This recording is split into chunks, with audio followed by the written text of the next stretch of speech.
This is a story called The Smeds and The Smoos by Julia Donaldson and Axel Scheffler. By a lubular lake on a far-off planet, there lived a young Smed, and her name was Janet. Not far away on a humpty hill, there lived a young Smoo by the name of Bill.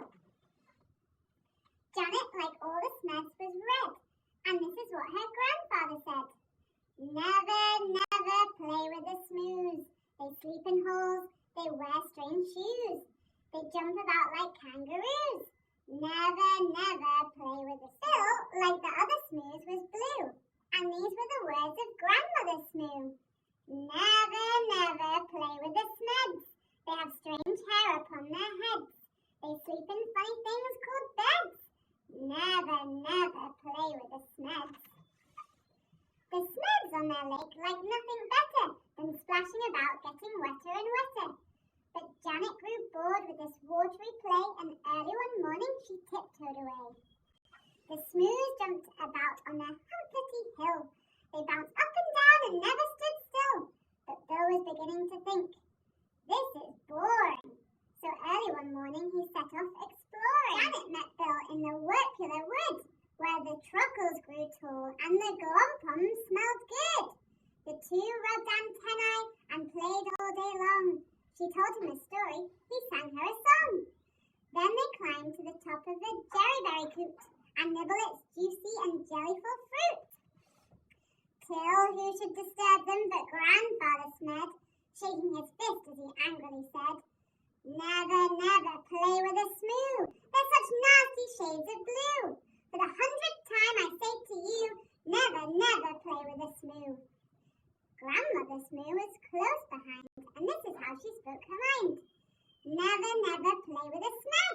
They're such a dreadful shade of red. I'll say again what I've always said, never, never play with a Smed. Years went by on the far-off planet. Janet missed Bill, and Bill missed Janet.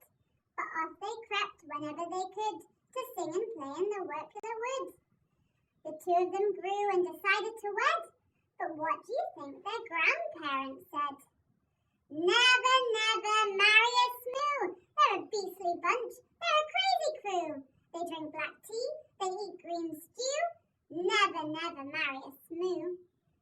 Never, never marry a Smed. My dearest child, are you off your head? They drink pink milk. They eat brown bread. Never, never marry a Smed. Janet and Bill stole out that night while their family slept and the scroon shone bright. They clambered into the Smed's red rocket.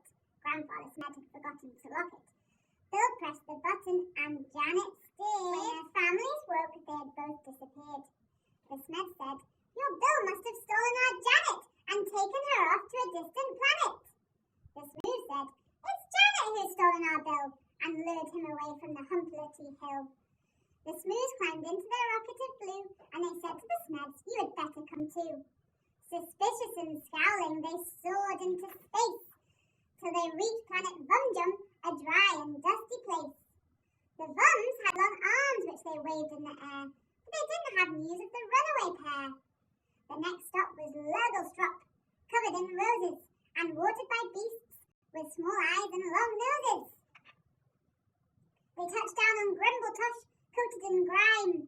They searched planet Glurch and found nothing. One morning the Smoos found they'd run out of tea, so the Smeds shared their milk, which was pink as could be. Then Grandfather Smed said, my hair needs a trim, and Grandmother Smoo kindly cut it for him. They landed on Skloop, where the Skloopies wore kilts. Then flew to Klaboo, where the clouds walked on stilts. They searched all year long, then they searched longer still, but they didn't find Janet, they didn't find Bill. Alas, said the Smoos, and the Smed said, alack, we have failed in our quest, we had better turn back. So they turned and flew home to their very own planet, and far down below them they saw Bill and Janet. The rocket touched down and they ran to the wood, where the truckles grew tall and the glompoms smelled good. And there in a glade by the rocket of red were the runaway Smoo and the runaway Smed. They'd got lost and flown home again, only to find that all of the others had left them behind. There was joy, jam and jumping. Then Janet said, maybe you'd like to make friends with our dear little baby. A baby? A red one? A blue one? But no! That baby was purple from head to toe. They all hugged the Smoos Smeds, their new baby brother, and Grandpa and Gran even hugged one another. They laughed and they splashed and they danced with delight, and they played with that baby from morning till night.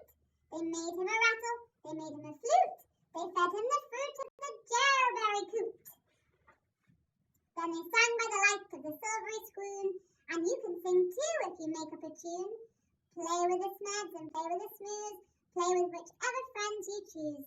Then close your eyes and, while you snooze, dream of the Smeds and dream of the Smoos.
Did you guess, boys and girls?